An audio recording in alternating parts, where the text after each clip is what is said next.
नमस्कार सबैजनालाई। तपाईहरुलाई हार्दिक स्वागत गर्दछु हाम्रो YouTube च्यानलमा। आजको भिडियोमा हामीले वेस्ट बेंगल पुलिस रिक्रुटमेन्ट परीक्षाका लागि महत्त्वपूर्ण फिजिक्सको MCQs को एक श्रृंखला तयार गरेका छौं। यसले तपाईको प्रिपरेसनमा मद्दत पुर्याउनेछ र तपाईको परीक्षामा सफलता प्राप्त गर्ने लक्ष्यमा सहयोग गर्नेछ। सबै प्रश्नहरू एकै भिडियोमा राख्न सकिँदैन, त्यसैले हामी इम्पोर्टेन्ट फिजिक्स MCQs को सिरिज प्लेलिस्ट तयार पार्नेछौं। त्यसैले हाम्रो च्यानललाई सब्स्क्राइब गरी फलो गर्नुहोस् होला अनि भिडियो राम्रो लागे प्लिज लाइक, कमेन्ट, शेयर अनि सब्स्क्राइब पनि गरिदिनुहोस् होला। धन्यवाद। र पहिलो प्रश्नतर्फ लागौं।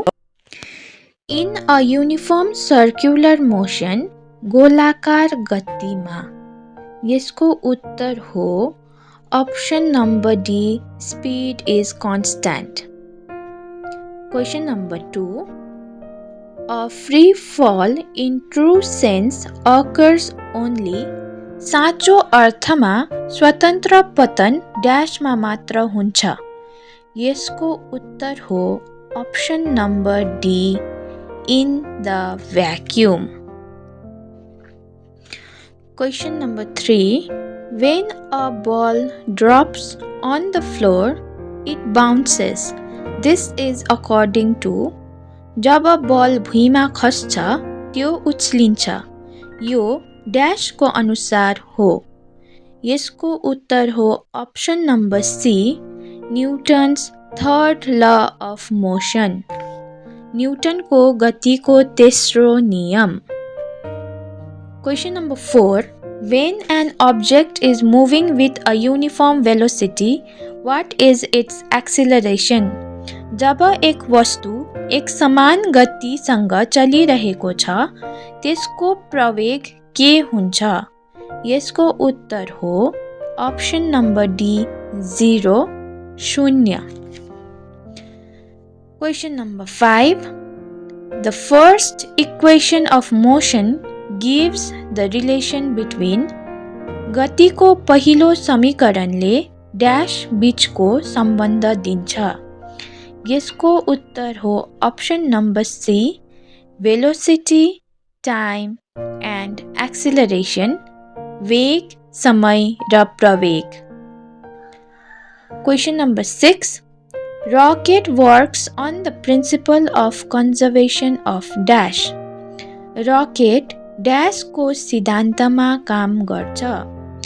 यसको उत्तर हो ऑप्शन नंबर बी, मोमेन्टम, गति। Question number 7, the area under a velocity time graph gives। एक वेग समय ग्राफ अन्तर्गत क्षेत्र डैश दिन्छ।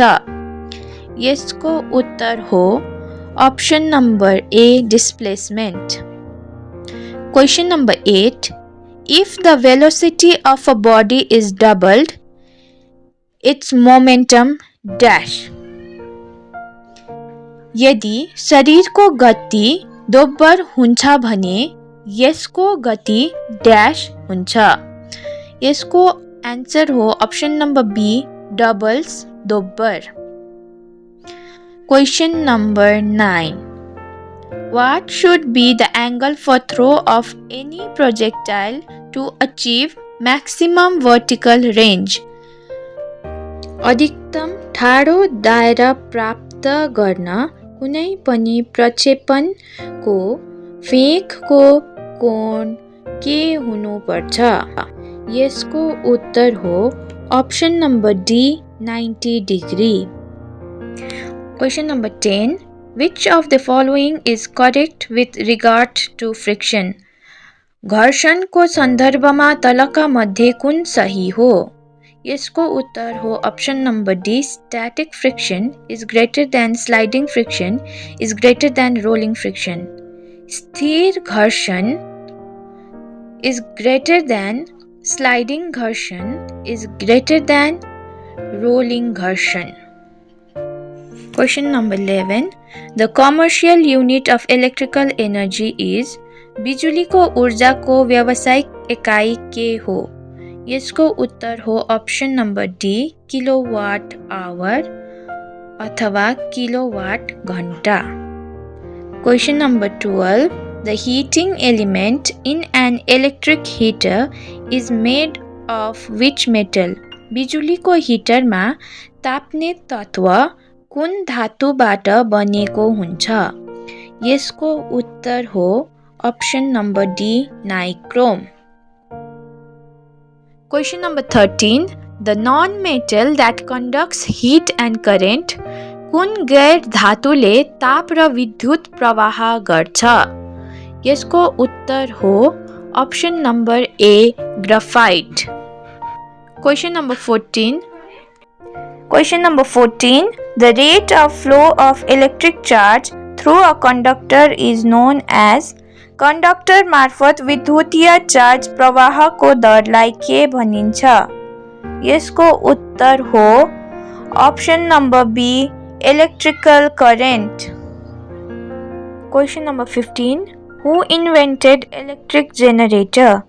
विद्युतीय जेनेरेटरको आविष्कार कसले गरेका हुन्?